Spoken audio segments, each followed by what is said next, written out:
Assalamualaikum warahmatullahi wabarakatuh. Waalaikumsalam.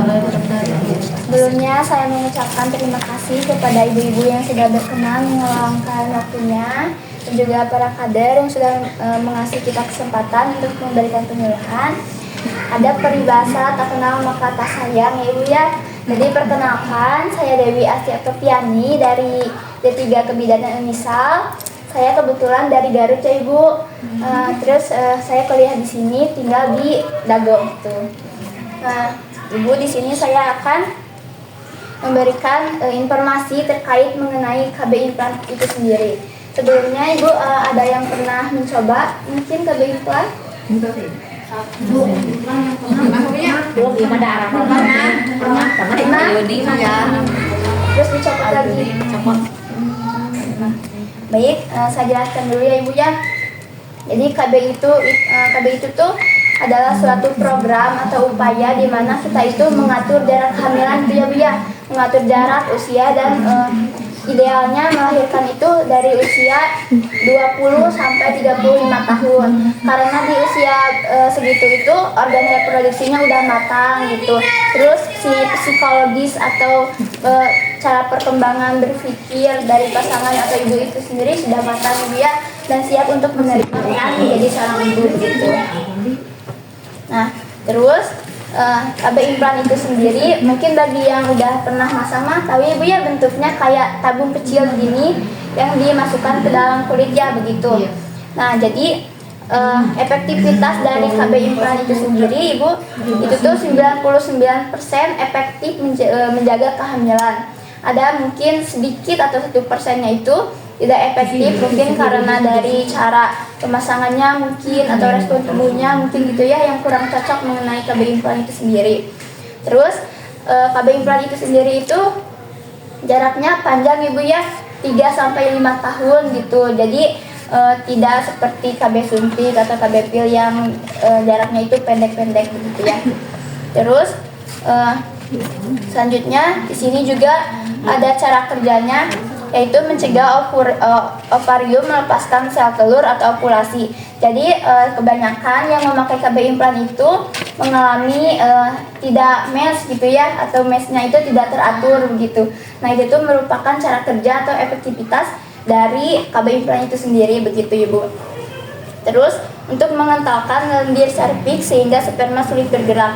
Jadi jika lendir serviksnya itu kental, maka sperma yang masuk itu akan sulit bergerak, sehingga kalau kesulitan bergerak itu nantinya tidak akan terjadi kehamilan gitu ya. Terus yang boleh menggunakan KB implan yang pertama yaitu dalam usia reproduksi atau usia yang cukup ibu ya, 20 sampai 35, atau mungkin yang ingin menggunakan KB jangka panjang begitu bu ya. Terus menyusui dan membutuhkan kontrasepsi.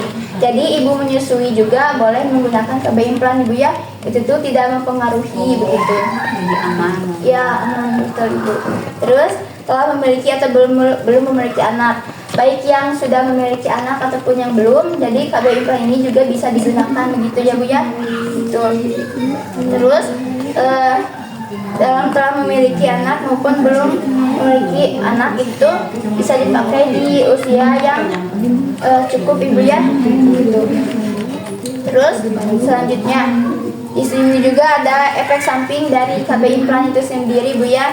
Efek sampingnya mungkin ada terjadi kenaikan berat badan gitu, atau mengalami bercak kayak spotting gitu ya bu ya biasanya mah, tapi bukan berupa menstruasi begitu. Terus biasanya kan kalau hari pertama pemasangan sampai kedua itu kan terasa kurang nyaman bu ya, masih agak linu-linu dikit gitu. Nah itu tuh efek samping dari pemasangan implan itu bu. Terus untuk kelebihannya, yang pertama perlindungan jangka panjang. Seperti yang tadi sudah disebutkan kan, kalau implan itu tuh jaraknya 3 sampai 5 tahun. Jadi panjang itu ya jarak pemasangannya itu atau jarak implannya itu. Terus tidak mengganggu kegiatan senggama. Jadi apabila saat kita melakukan misal hubungan badan gitu ya bersama suami, itu tuh tidak mengganggu gitu saat senggama itu. Terus tidak mengganggu ASI sehingga boleh digunakan bagi ibu yang sedang menyusui. Terus dapat dicabut sesuai dengan kebutuhannya ibu ya. Jadi kalau ibu misal sudah pasang, saya teh pengen punya anak atau mau program promil gitu ya, bisa dicopot gitu, kembali ke tenaga kesehatan atau ke bidannya buat melepasnya. Terus di samping kekurangan juga kelebihan juga ada kekurangannya ibu ya.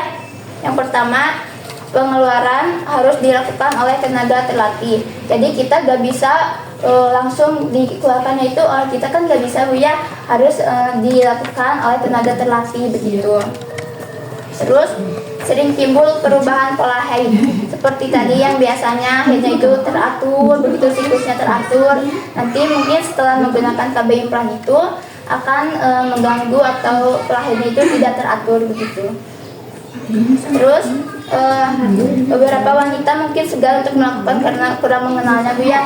Jadi kan banyak kita mah misal di daerah sini banyak yang menggunakan pil atau menggunakan KB suntik sehingga jarang ya. Jadi pengennya yang pasti-pasti aja gitu ya bu ya. Gitu. Mungkin itu kekurangan dari pada KB implan gitu. Mungkin karena kurang mengenalnya begitu. Terus apa sih yang harus kita perhatikan kalau setelah memasang KB implan? Yang pertama itu, kan biasanya kalau sudah dipasang KB implan itu suka diperban ya, suka ada bekasnya gitu. Nah itu tuh perawatan lukanya itu harus benar-benar gitu, harus tidak boleh membiarkan si perbannya itu kotor gitu atau berdebu. Takutnya nanti kalau kotor kan bisa terjadi infeksi ya, jadi bengkak gitu. Terus tidak boleh mengangkat beban-beban yang berat bu ya selama atau setelah memakai KB implan itu. Soalnya kan masih rindu juga bu ya, kalau udah ngangkat kayak ada rasa gimana gitu gitu. Terus gimana? Di imam menjahit. Di ini bu kayak di sayap kecil gitu, tapi nanti dilakukan suntik dulu gitu. Terus ditutup pakai perban gitu. Enggak langsung ditutup. Soalnya yang dimasukinnya itu kecil gitu bu. Terus di sini juga ada cara pemasangannya ya bu ya. Kalau cara pemasangannya itu biar ibu mengenal gitu gimana cara implan bisa masuk gitu ke dalam kulit kita kan. Letaknya itu di sini ya bu ya, implan itu. Yang pertama yaitu bidan itu atau para petugas kesehatan itu mengidentifikasi pasien, memeriksa tekanan darah dan berat badan, dan juga memastikan bahwa pasien itu tidak sedang hamil begitu. Yang kedua, petugas akan menyuntikkan anestesi lokal di bagian bawah lengan atas untuk membuat area tersebut mati rasa. Jadi sebelum dipasang implan itu biasanya kan sudah dibius gitu ya bu ya, dibius dulu biar nggak kerasa gitu. Nah itu tuh merupakan prosedur dari tindakan yang biasanya dilakuin oleh petugas kesehatan gitu. Terus setelah disuntik itu biasanya akan membuat sebuah pola. Nah polanya itu biasanya itu berbentuk V kayak gini ya bu ya. Jadi ada 3 titik di sini. Tah yang disuntikannya itu di biusnya itu di area sininya, yang di bawahnya itu untuk nanti itu dimasukkan si implannya itu. Nah terus setelah itu setelah dimasukkan kan pertama itu dimasukkan misal ke arah sini dulu, ke arah kiri dulu. Terus nanti kan implan itu biasanya 2 tabung bu ya, 2 tabung kecil dimasukkan ke arah sini dan juga ke arah sini begitu. Terus setelah dimasukkan itu maka si lukanya itu akan dibersihkan, ditutup pakai perban bu ya, biasanya mah begitu dibersihkan, ditutup pakai perban. Terus memberikan misal kalau ada keluhan gitu, kapan sih harus ke bidan lagi begitu, atau merasa tidak nyaman, tidak cocok sama tubuh, itu bisa konsultasikan dengan bidan lagi begitu. Mungkin itu terkait KB implan. Ibu apakah ada yang ingin ditanyakan? Apakah sudah dapat cukup dimengerti, jelas ibu? Baik, mungkin sekian dari saya ibu ya. Terima kasih atas waktunya. Terima kasih sudah berkenan untuk ikut serta dalam penyuluhan ini. Sekian dari saya. Wassalamualaikum warahmatullahi wabarakatuh.